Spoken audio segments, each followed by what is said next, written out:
बैठाया होता है। चलिए देखिए, हाइट एंड डिस्टेंस, ऊंचाई और दूरी, ऊंचाई और दूरी। चलिए अब आपसे एक सवाल है, आपको मान लीजिए हम एफिल टावर को बैठा दिए, तो एफिल टावर को बैठा दिया आपको, है ना, और वहां से आपको सड़क को देखना है, तो नीचे देखिएगा कि एफिल टावर के ऊपर देखिएगा, तो नजरें झुकाइएगा ना। हाँ, नजरें झुकाना और नजरें उठाना, एक होता है नजरें चुराना। तो वीडियो रिकॉर्डिंग हो रहा है।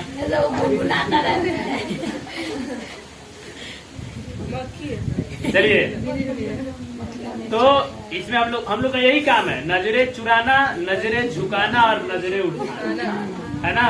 तो एफिल टावर पर आपको बैठा दिए, तो आप नजरों को क्या कीजिएगा, झुकाइएगा। और नीचे से एफिल टावर पर एक बंदर बैठ गया, तो नजरों को उठाइएगा, है ना।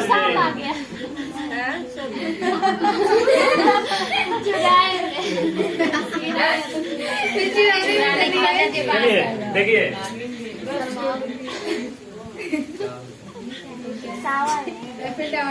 दिस इज एफिल टावर, है ना। और एफिल टावर कहाँ रहता है, धरती पर ना।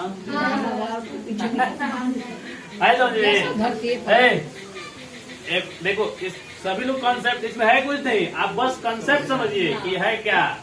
हाँ, तो इस चैप्टर का नाम है नजरें झुकाना और नजरें उठाना, है ना। जो नजरें चुरा लिया उसको कुछ ना समझ में आएगा, है ना।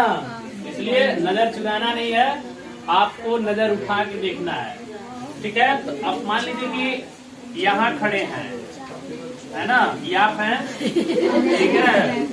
और यहाँ जो है एफिल टावर पर एक झंडा लगा है, क्या लगा है, झंडा।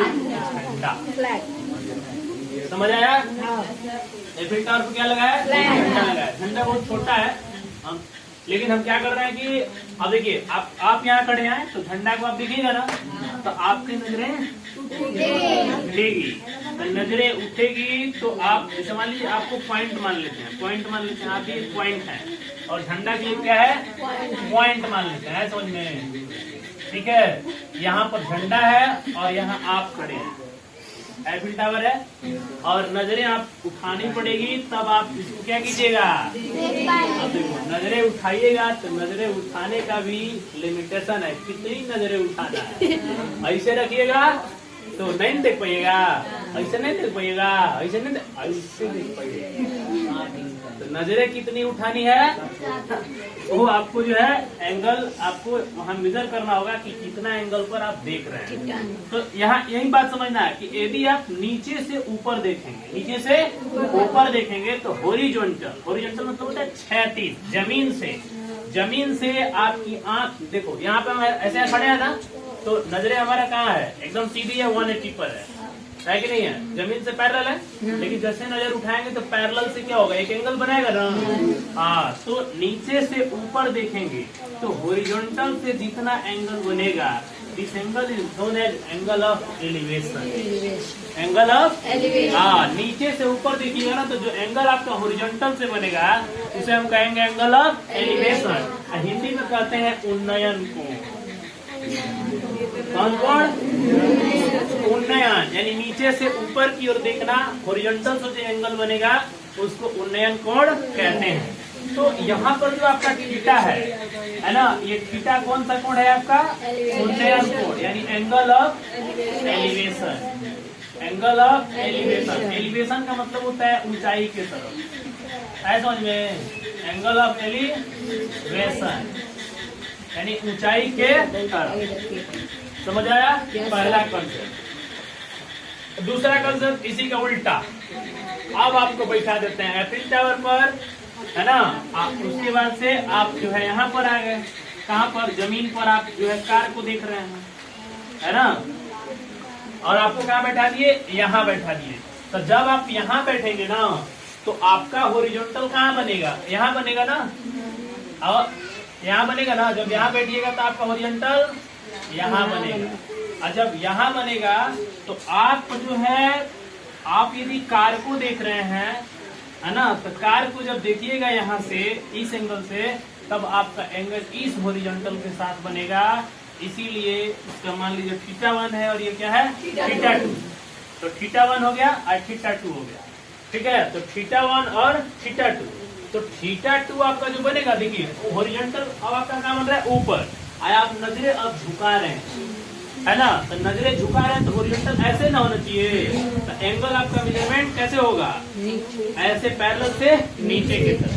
तो θ2 जो आपका बन गया वो बन गया angle of depression, angle of depression. Depression मतलब है ना अवनमन कोण, कौन कोण, अवनमन कोण, ऐसा अवनमन कोण, उन्नयन कोण और अवनमन कोण।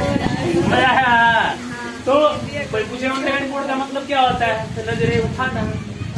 हाँ, अवनमन कोण का क्या मतलब होता है, नजरें झुकाना। तो इसमें यही खेल है, नजरें उठाओ और नजरें झुकाओ। तो कितना एंगल बनेगा, अब आप देखिए। अब यहाँ आपको क्या कॉन्सेप्ट लगाना, ध्यान से देखिए। जब इस तरह से बातें जब आएगी ना, तो आपको हर हाल में आपको एक राइट एंगल ट्रायंगल मिलेगा, मिलेगा ना, आपको एक राइट एंगल ट्रायंगल मिलेगा हर हाल में। इधर से भी आप यदि गौर से देखें, अच्छा एक बात बताइए, यहाँ देखिए ये भी हॉरिजॉन्टल है और ये भी हॉरिजॉन्टल है ना, है, तो ये दोनों एक दूसरे के पैरेलल हो जाएंगे, पैरेलल हो जाएंगे ना। तो इस तरह का जब केसेस आएगा तो आपका दोनों एंगल θ1 और θ2 क्या होगा, बराबर, अल्टरनेट एंगल, अंतर कोण से होगा ना, क्योंकि यह तिर्यक छेदी रेखा है, इन दो पैरेलल रेखाओं को बिहारी नाम है, अरे बिहारी है, हिंदी है, तिर्यक छेदी, तिर्यक छेदी। इसको बोलते हैं अंग्रेजी में ट्रांसवर्स लाइन, क्या बोलते हैं, ट्रांसवर्सल लाइन या ट्रांसवर्स लाइन बोला जाता है। समझ में आया। अब सुनिए, अब ऐसा केस कहाँ आता है ये हमको देखना है कि एंगल ऑफ एलिवेशन का केस कब आता है, एंगल ऑफ डिप्रेशन का केस कब आता है।